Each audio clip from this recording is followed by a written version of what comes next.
নমস্কার। ঠাকুরমা স্বামীজি গুরুদেবের শ্রীচরণে প্রণাম জানাই। ধ্যানলোকে শ্রীমা সারদা স্বামী চেতনানন্দ মহারাজের লেখা থেকে কিছুটা অংশ পড়ে শোনাচ্ছি।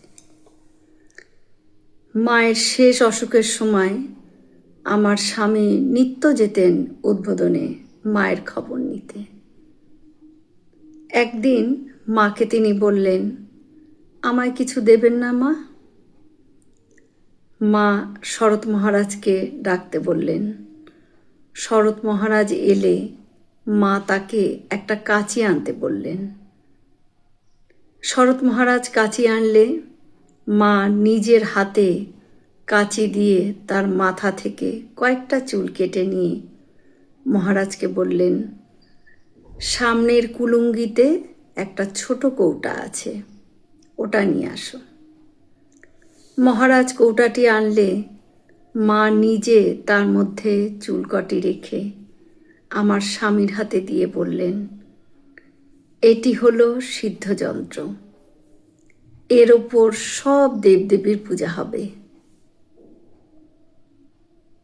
এই পূজাতে কোনো আড়ম্বরের প্রয়োজন নাই, পূজা হবে সাত্ত্বিকভাবে।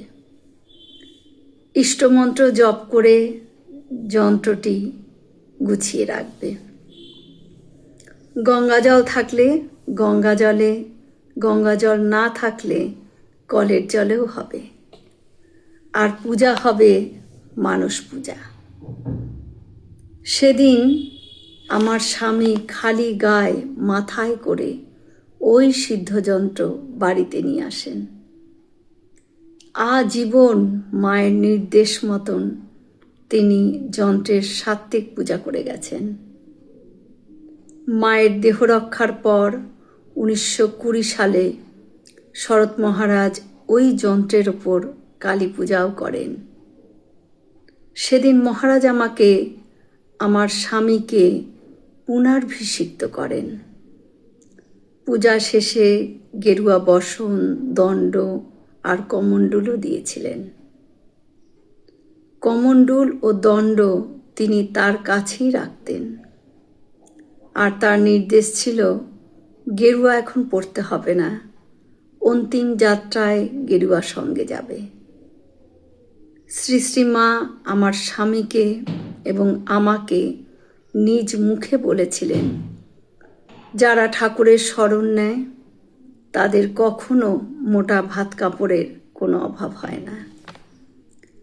মায়ের দেওয়া সিদ্ধযন্ত্র যেমন আমাদের মায়ের আশ্রয় করে দিয়েছে, তেমনই দিয়েছে ঠাকুরেরও আশ্রয়।